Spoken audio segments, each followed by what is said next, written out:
Okay, so let's watch Ben Shapiro get owned by a leftist, or own a leftist, I guess. We'll see. He was at FSU, Florida State University. Right, hello. I just wanted to ask, so I wanted to bring up the fact that you talked about individuals and everything, and I wanted to bring up a few examples, like, for example, like COVID and, like, say, like the 2008 financial collapse and even like the 1994 crime bill and things like that.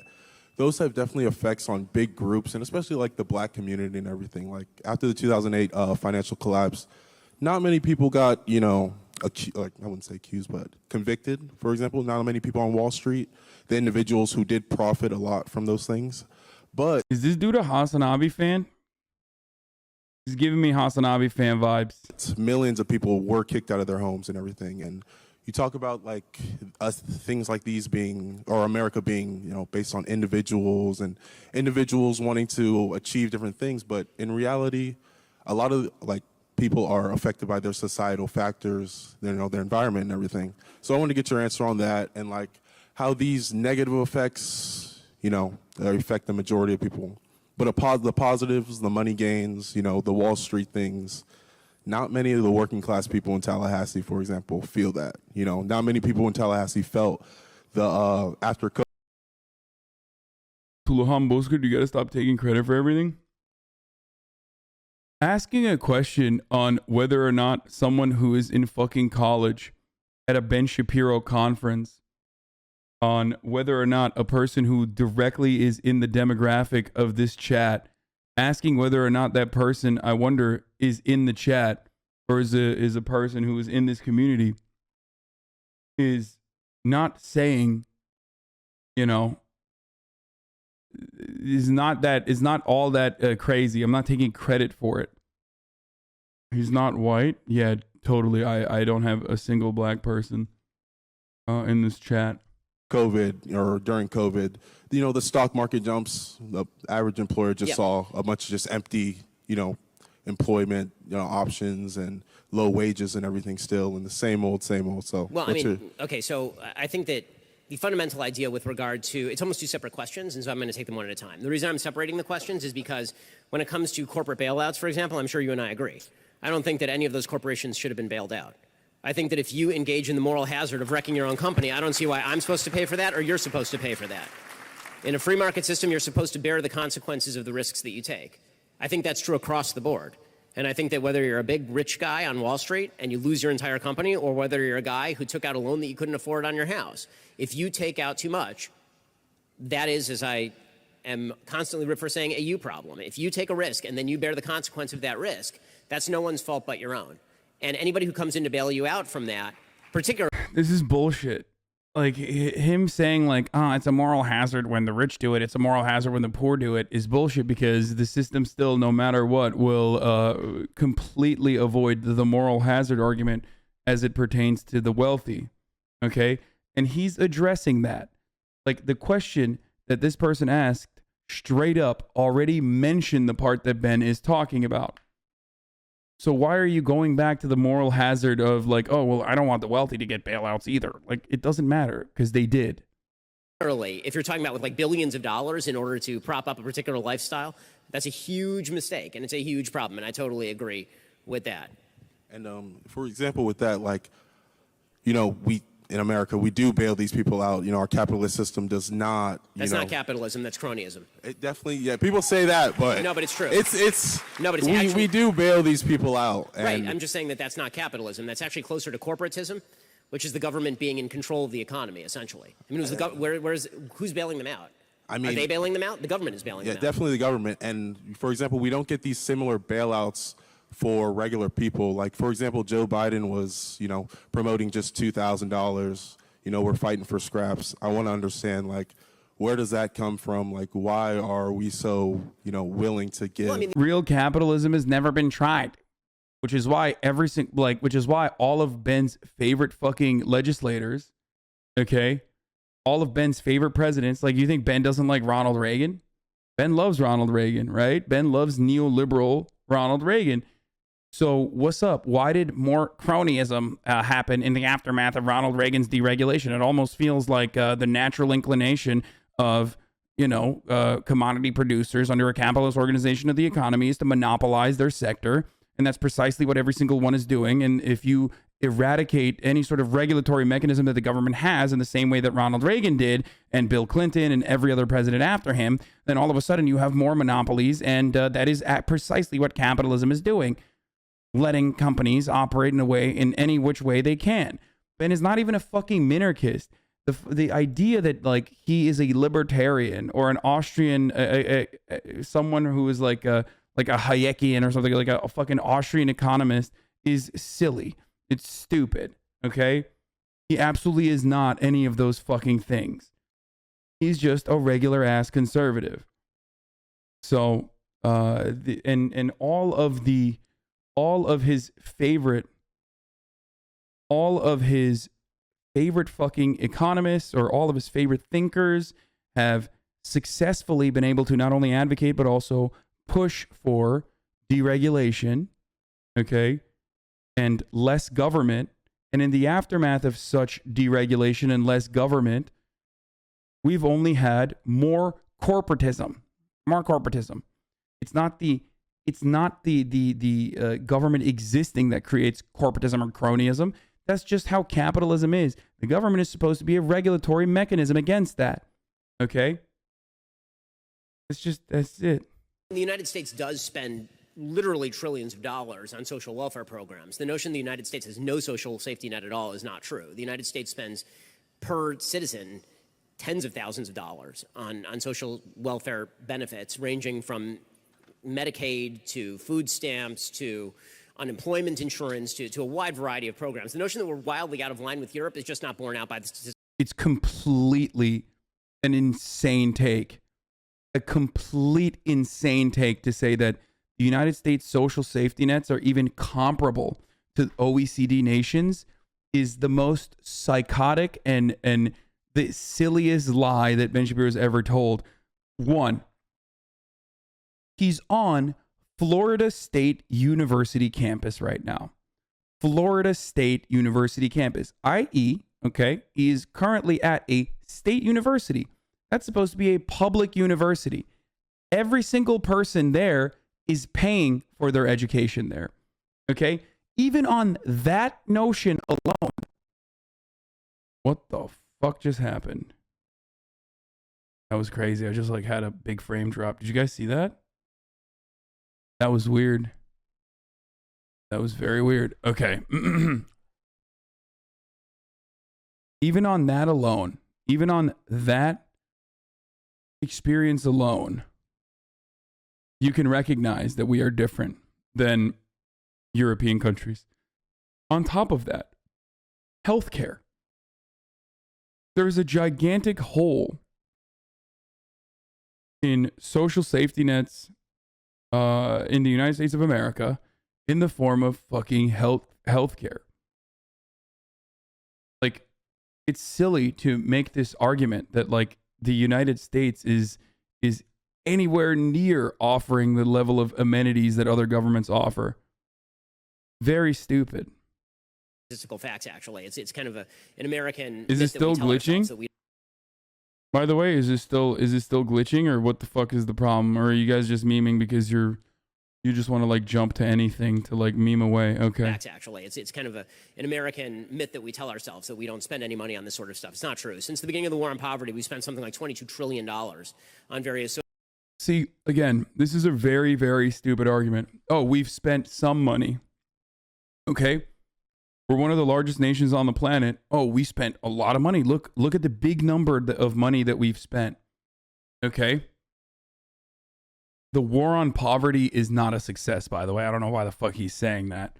But again, it's like Ben is one, so far, lied about American social spending in comparison to other OECD nations, which Ben will never openly fucking discuss or compare ourselves to, other than like cherry picking certain data points. Okay. Then he said America spent a lot of money on the war on poverty, which is a demonstrable fucking failure. Okay. And now he's saying, pointing big number. Big number doesn't matter. What are the amenities that American citizens get? We do not have comparable social safety nets. Okay. We just don't.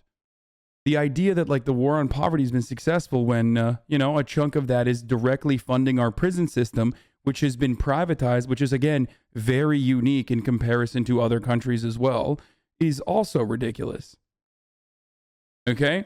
Completely ridiculous. Oh, big number, dude. Okay, that makes sense. I guess we're doing all right then. Social programs, and essentially the same number of people live underneath the poverty line. Okay, and then a last question. So we have this infrastructure bill going So it's been a failure because it's not been enough. Got it. through, and you see people like Joe Manchin, you know, arguing over, you know, what is it, $5 billion in regards to it, or just, you know, just a little price difference, for example. Over the past 20 years, we've been fighting wars in Afghanistan, and we spent trillions and billions of dollars. And you have these politicians saying that these infrastructure bills that will help us on our domestic front, these small price changes are going to have dramatic effects on, you know, our future and our children.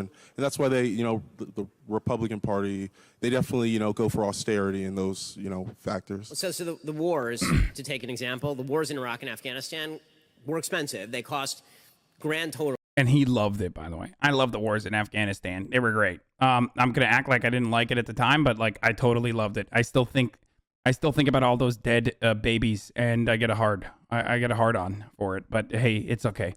$8 trillion. I can jerk off to it. That's a win-win for me. Somewhere between $3 and $4 trillion last I checked. The United States spends about $4 trillion in the budget every single year, and we spent about $7 trillion last year. That's every year, right? Yeah, I just want to know what that means for the future. Wait, okay, so it's actually totally fine if we're, you know, we spend $22 trillion on the war on poverty over the course of 60 years, which I just mentioned as a bad thing. But over the course of the past 20 years, we spent $6 trillion on the war on terror, which was also a demonstrable failure that killed a bunch of brown people. But that's okay because now we spend $7 trillion a year. Oh, okay. So so if it's you know, you didn't even address the question. You just basically deflected by pointing to how much money we spend in general. So it's fine. It's not about how much money we're spending here or there.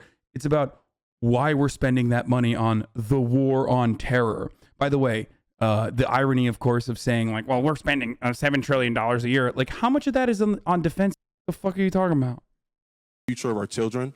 If we're willing to spend that much on war, like, what does that mean in regards to, you know, these infrastructure bills, us fighting over these small amounts? He's literally saying like, I'm totally fine with like spending an endless amount of money as long as it's being used to kill brown people and brown kids. That's actually a good thing. It's not a good thing if we're spending it over here on like rebuilding our infrastructure. Well, we're not really fighting over small amounts. These are very large amounts of money. The entire American budget 40 years ago was not nearly as much as one of these infrastructure bills. I mean, 20 years ago it wasn't. And you just go back and look at the budgeting. So we're spending unsustainable amounts of money on nearly everything in American life to point out defense spending as opposed to what really constitutes. I wonder if there's another thing that like, you know, makes things more expensive. It's just like, yeah. But like when it comes to the GDP, he loves talking about the bigger number and how successful America is. You know what I mean? Look at our GDP. Look at our GDP. Like our productivity levels have fucking skyrocketed. That's a great thing. It's like always playing fast and loose with certain terms because the people he knows don't understand what the fuck he's talking about. The reality is the military currently is a welfare for a large amount of Republicans in America. Take away wars and military spending and those people don't have income or make anything for the state. I mean, this is true. It is a jobs program. The military is a jobs program. Isn't spending money on domestic infrastructure instead of foreign wars the essence of America first? It is. It's kind of what Trump alluded to when he was running, but then that didn't happen. It's the vast bulk of our budget, which is everything else. Defense spending as a percentage of the American budget is something like 20%, 25% of the American budget. I think it was even that high. That is not the chief driver of systemic spending problems in the United States. Dog. The point is, if the defense budget is taking up 25%, okay, of our spending, okay, our entire spending, and all we're doing with that is just fucking endless wars that are one L after L after L. You can't sit there as a libertarian and act like that is a reasonable thing to do. Like all of a sudden, we're penny pinching, right? We're penny pinching, but not when it comes to defense. Always remember conservatives love talking about the deficit spending and you know deficit hawking, and talk about the budget, and our spending is terrible, right? It's too much. It's too much. We're doing too much spending. Never when it comes to the military. Never. You will never have them. You will never have them admit. Military is 54% of discretionary spending, not 25. No, I think he's using the all-around number. And in the all-around number, it's less than 25%. Of course, social safety nets are more expensive than the fucking amount of money that we spend overall yearly. It's changing, though. The military's trying as much as they can. United States. It's massive mandatory spending programs. I have to ask you a question. Were you the guy before who I saw a picture of holding the very creative flag? Of, Yes, it was outside. Yeah, dude. I got to ask you, like, Lenin and Stalin? Really? Yeah, definitely Lenin and Stalin. It's just Lenin and Stalin? Stalin really? definitely due to World War II. You know, I mean, And we're talking about exploitation of people. I mean, Stalin. Like, I mean, we killed... do a lot of that in America too. I live in Tallahassee. There's a lot of exploitation. I used to work at a lot of places, and there's a lot of poor people. Were you gulags though? We have prisons in America too. Were you one of the like 30 targeted... million people murdered by Stalin? Like really, if you're No, this guy definitely is not a HasanAbi head, dude. Totally not. If you're gonna go Marxist, then please find a better Marxist to emulate than Lenin or Stalin, mass murderers. Lenin and Stalin, mass murderers, dude. This is why. Okay, the unhinged part of this is like when they say like when they add Lenin onto the equation. Find a better Marxist than Lenin and Stalin. Okay, then who? Like, oh well, actually, technically, when you think about it, Marxism across the board is a mass murdering ideology. So even Karl Marx himself is actually a mass murderer. They always say that. Like it's not just like a serious criticism of like Stalin himself, because he's just like adding Lenin into the equation as well now. You know what I mean? It's like, oh, okay, so you're not a serious person. You're just an unserious person. The Soviet Union during World War II saved the world. I would say that. If it had not been for Stalin, World War II never would have started, because it was the Molotov-Ribbentrop Pact that allowed the... That's literally all he's doing. He's lying, dude. What the fuck? That's insane. That is a complete falsehood, dude. That is a complete falsehood.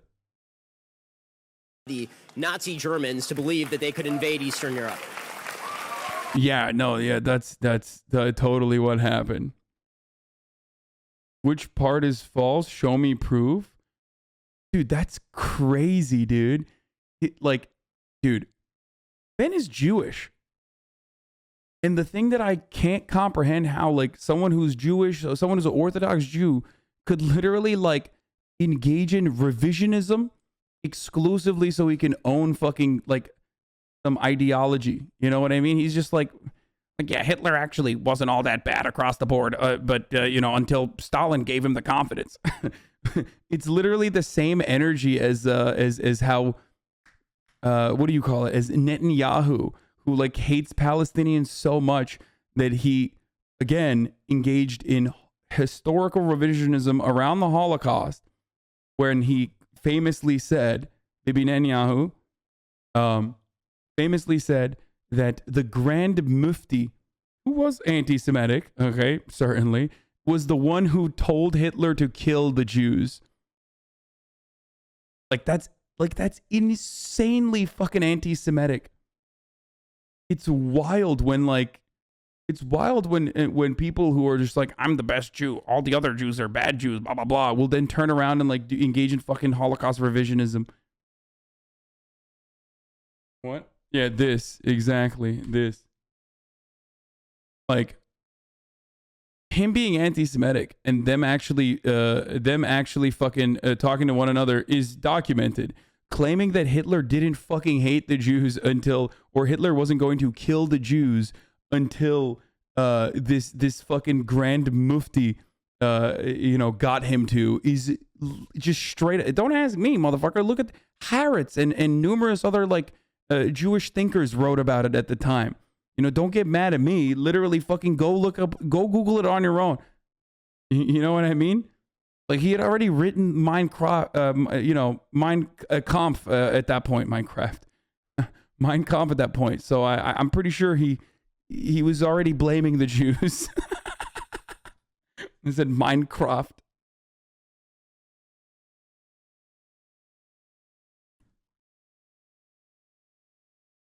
Yeah. Yeah, Hitler was like, oh no, I don't want to do this. Oh, will I do the Holocaust? Nobody knows. Oh no. Oh, this Mufti actually, you're very good. You're very good. You've convinced me. I'm going to do the Holocaust now. Like, that's what happened, right? After this conversation, you know? Or you know, oh, thank God. Thank God, you know, the Western world is doing appeasement. And also, you know, the Molotov-Ribbentrop is happening. So I think we can just, now we can do this. I learned anti-Semitism from the Grand Mufti, and I also got the confidence from the socialist. Yeah, very good. This is why I'm doing it, not because I want to do it. Yeah. Yeah, sehr gut.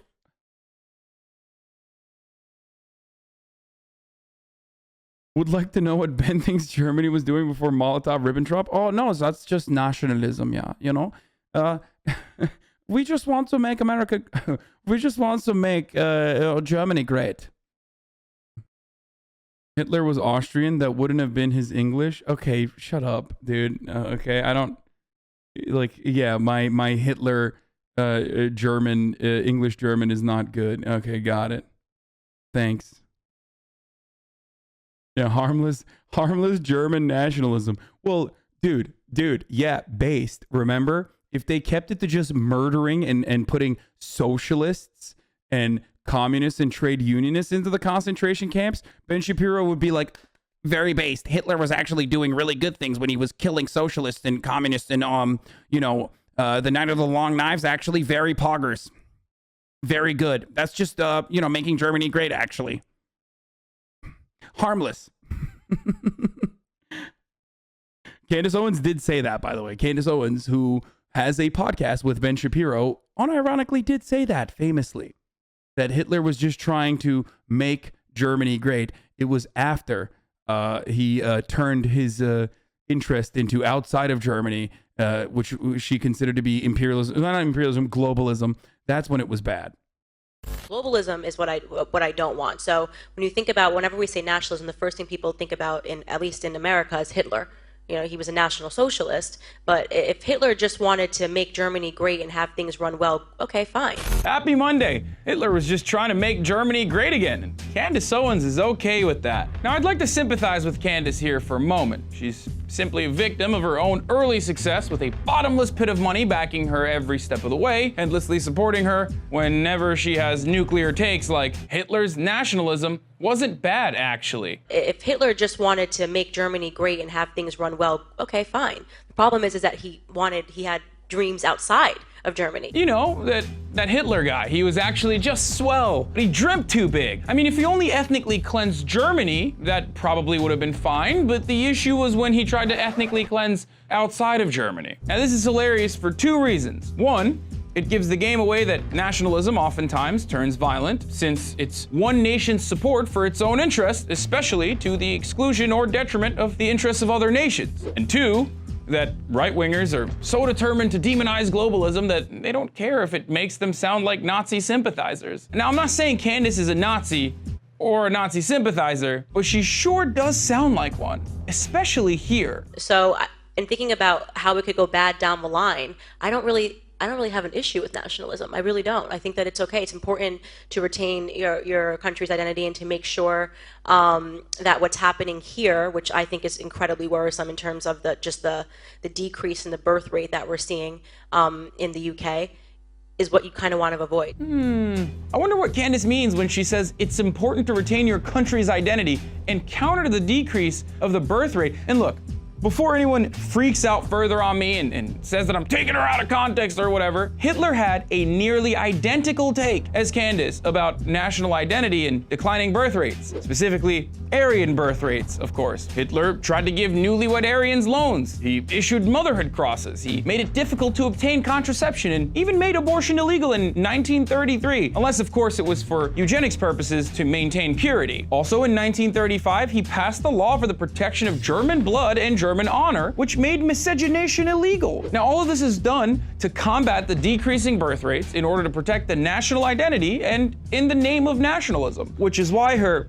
Hitler was good actually apology doesn't really make sense here. And I thought the person was sort of implying that nationalism is a dirty word, and we see that a lot in America, that nationalism is sort of conflated with, for some reason, Hitler. Like that the only interpretation or the only understanding of the word nationalism that people seem to have in America is they instantly think of Hitler. And I think that that's really, really wrong. Except you brought up Hitler, Candace. You could have said something like Greek nationalism was good, or Haitian nationalism helped push for the Haitian Revolution. But instead, you went to Hitler and then said his nationalism would have been fine, but Hitler's ambition got in the way. And then you continued with a perspective that you and Hitler agreed on, as you mentioned declining birth rates and its impact on national identity. And look, to everyone watching this video right now, you can go watch Candace's full video and you can watch her apology and draw your own conclusions. But the reality that people like Candace argue from both sides of their mouth when talking about Hitler remains very suspicious. It's like Hitler was good,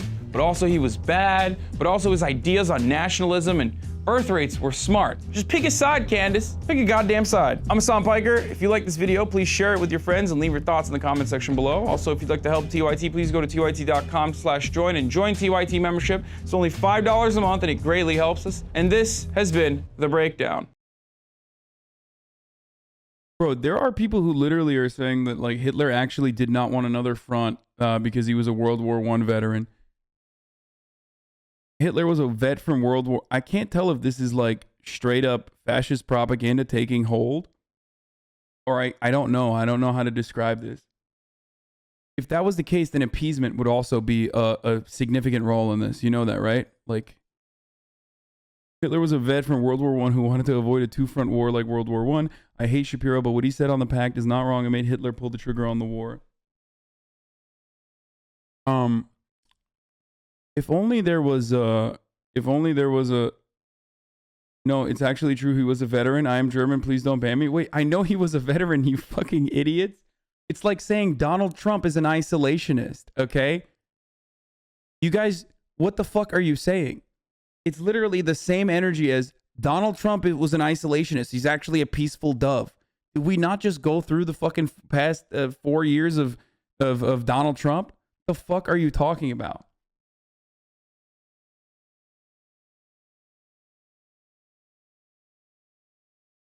The Red Scare worked. We were blaming the Holocaust on communism. Yeah, literally. The first people that he killed were communists. Thank you, Frost Flareon, for the 10 Tier 1 Gifty Boys. The 10 Tier 1 Gifty Boys will allow 10 people to no longer see the ads at the top of the hour. Ad breaks. Now, of course, it's not at the top of the hour right now. It's at the middle of the hour.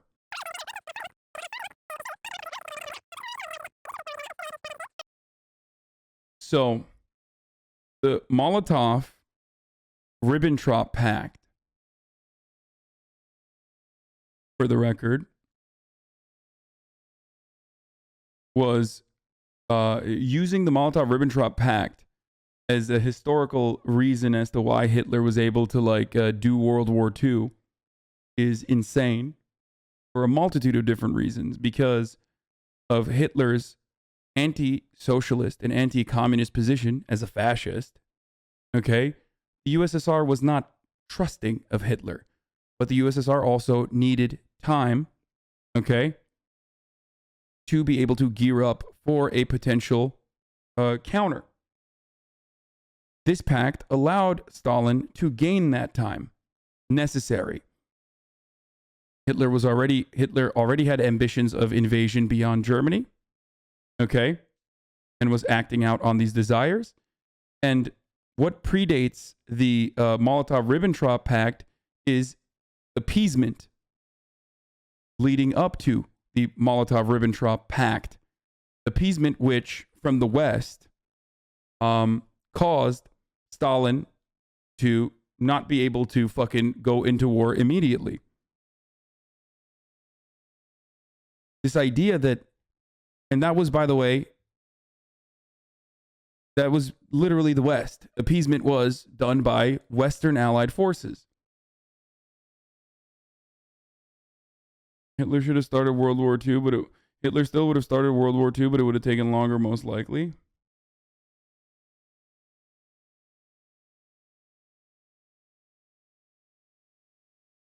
Beautiful, thank you, Stalin. Very good, Trump bad. I mean, yes, Stalin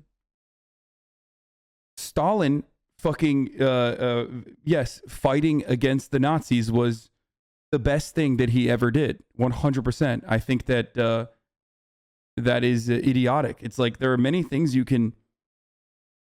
that we could fucking disagree on, okay, with what Stalin did do after. But yes, that is an objective net good, unless you think that Nazis would be running the planet in a better way.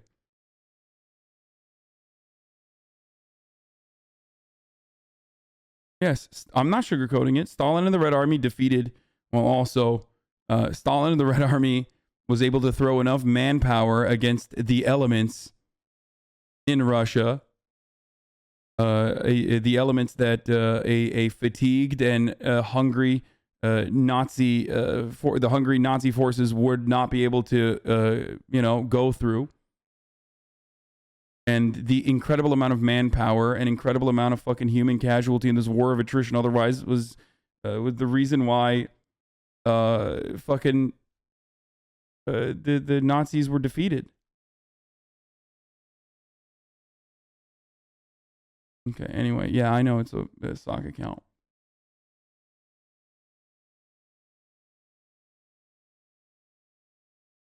USSR had finished a bloody revolution of civil war. White army supported by capitalists to stop the commies. USSR didn't want to do another war and didn't want Hitler invading USSR. Capitalists wanted Hitler to invade USSR.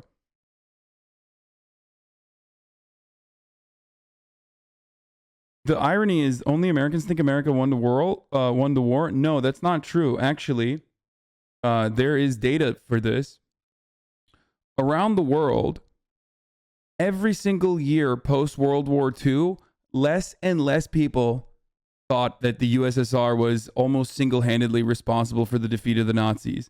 Back like in 1946, I think it was like 75% of the world agreed that the USSR was not single-handedly, but like was what had bared the burden, the lion's share of the burden in defeating the Nazis. Okay, it was like 75%.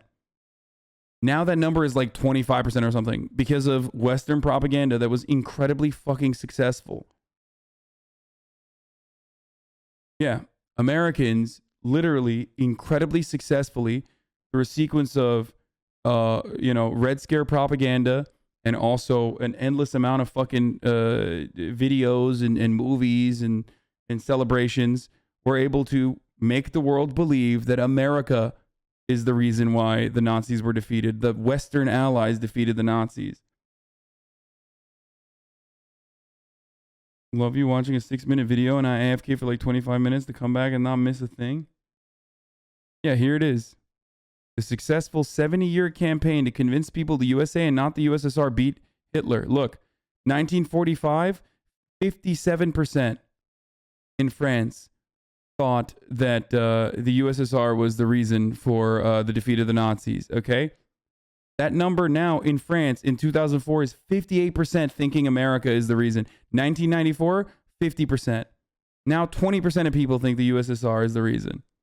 And 58% think it's the fucking the United States of America. Yeah, the Western Allies were perfectly happy to let millions of Soviets die on the Eastern Front while they bided their time. Okay, I have to pee really bad. And I don't have a good video to fucking leave you guys with. Shit.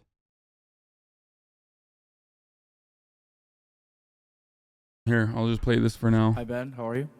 This Doing is okay. How actually are not you? an own though. Ben Shapiro kind of owns them on this one. But here, I gotta pee. I'll be back in a second. Right. How come you claim to be 5'9" even though you're like 5'5"? I don't know. How tall are you? 9. You're 5'9"? I'm actually 5'9". Okay, come over here. Let's see.